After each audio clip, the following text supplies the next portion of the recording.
Concernant les étapes de l'étude scientifique, alors une étude scientifique se déroule en 3 phases. La première phase, c'est la collecte et la saisie des données. La deuxième phase, c'est l'analyse et la vérification des données. Et la troisième phase, la présentation des données. Alors, on va commencer par la première étape, qui est la collecte des données. Alors, l'étape de la collecte des données consiste à l'élaboration des enquêtes ou bien des expérimentations. Alors, l'expérimentation, c'est quoi? C'est un ensemble d'expériences. Et l'enquête, c'est l'action d'observer ou bien de poser des questions sur des individus. Ensuite, nous avons la deuxième étape qui est l'analyse des données. Alors, l'analyse des données a différents niveaux. Le premier niveau, c'est les statistiques descriptives et c'est le niveau de base. Dans les statistiques descriptives, on va décrire la population et résumer les informations. Dans le deuxième niveau, les statistiques inférentielles, on va établir les liaisons entre les différentes caractéristiques de la population ou bien tirer des conclusions. Par exemple, vérifier la conformité d'un caractère par rapport aux normes ou bien comparer entre les groupes ou bien entre les mesures. Comparaison pour voir est-ce qu'il y a une différence considérable ou pas. Est-ce qu'il y a une amélioration, par exemple. Et enfin, le niveau le plus haut des analyses statistiques, c'est la modélisation statistique. Alors, dans la modélisation statistique, l'objectif est de donner une équation.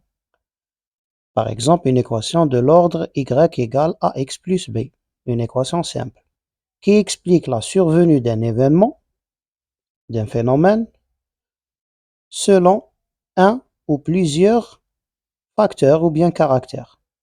Alors, il y a une différence entre facteur et un caractère qu'on peut observer ou mesurer. Un facteur n'est pas mesurable. Un facteur rassemble un ensemble de caractères.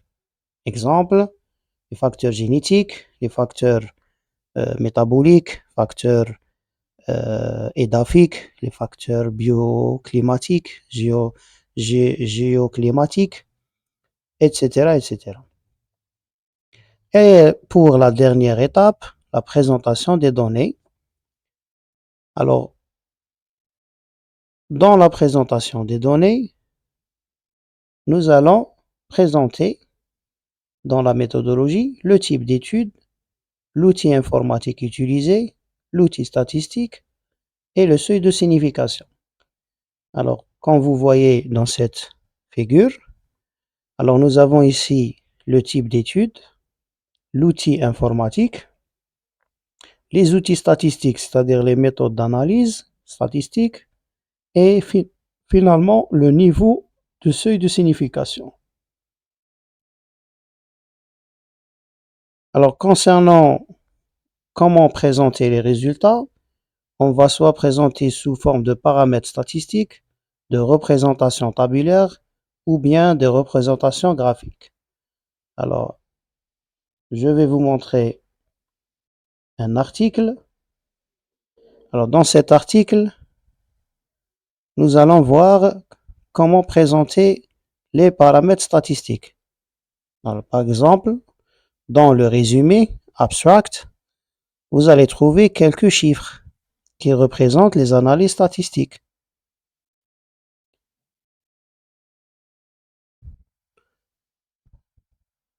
Dans la partie résultats aussi. Alors, dans la partie résultats, vous allez trouver des valeurs, des représentations graphiques Ça, c'est des statistiques descriptives. Vous allez trouver des valeurs P, les probabilités. Ça, c'est des paramètres statistiques. Et aussi, vous allez trouver des représentations tabulaires dans lesquelles on trouve des paramètres statistiques. Alors, on revient au cours. Alors ça, c'était les étapes d'une étude scientifique.